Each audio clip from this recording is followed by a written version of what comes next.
It's been a while since I connected with you, dear brothers and sisters, dear parishioners, dear friends of St. Mary of the Angels. I trust that you're keeping safe and well and coping with all the grace that we need. Remember this? Remember how I wanted to throw it away and then brought it back? Well, we've come now to October the 3rd. And for many of us, this date is the date that the government announced there'll be further lifting of restrictions. But we chose it as the date that we will close our Jubilee year. We'll close it with the Transitus, the passage from death to life. How providential this date, October the 3rd. But even more significant, October the 3rd is the day that Pope Francis will travel to Assisi, and at the tomb of St. Francis, as we celebrate the Transitus, he will issue a new encyclical for the whole world and for us as church, Fratelli Tutti, all our brothers. The Jubilee year prepares us for a renewal of the church. The land is to be fallow, it is to be prepared. We have done so, and behind the scenes, a lot of hard work and painful work has gone to restructure our offices, our ways of working in the future, a renewed parish vision and mission in line with the diocese and with the universal church. We will be working as Fratelli Tutti. We just signed a MOU with Caritas Singapore to work together to get the heart of St. Mary beating for the poor and those in need. I hope you watch that ministry live on the outreach office. We are now integrating our faith formation so that in all stages of life, we will see ourselves becoming and evangelizing people in the mission of the church. This will mean that we will no longer work in silos as RCIA or Little Rock, but we will come together in the faith and evangelization office. Now, this is a work in progress. It will take time to get all this going, but I'm very grateful to the digital office or the digital ministry to help connect with one another in these times to make it possible. But as I speak about the digital ministry, a moment of silence. Our app has died. Sorry, I shouldn't laugh.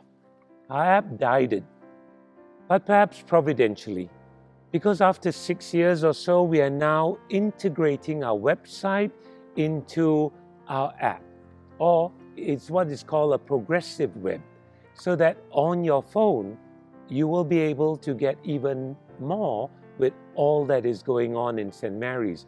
It will be an app that's alive, but we hope to get phase 1 around the Feast of Christ the King, so that at Advent, we will get going. With a new way of being church, when we do come, our hospitality and our welcome must be even more gracious and qualitatively different. And so our infrastructure has to change too. And in this way, I'm hoping that when our gates open, and I hope to have it open even more, and as you arrive in the grounds of St. Mary's, it will be a smile that greets you. It will be a welcome that you receive, that you'll be able to wander around the new garden, that you'll be able to just have quiet time in this sacred space, that you will also have rooms in which we'll be able to attend and serve you respectfully and with dignity, not across an office desk.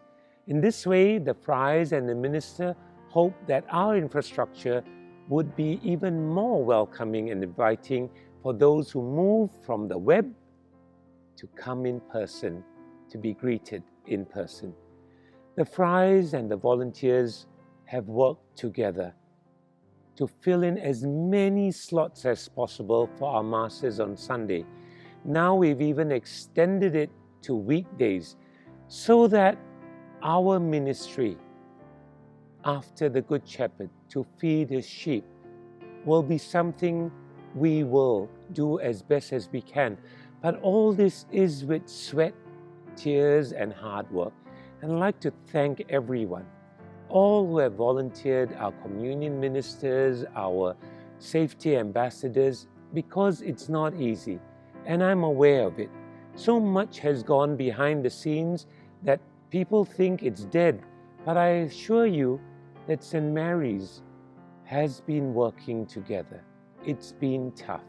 There has been tears. We've had to make changes that have been very difficult, but all for the good of the parish, all for the good of God's kingdom, so that we in the body of Christ will know Christ more, love Christ more, and serve Christ more.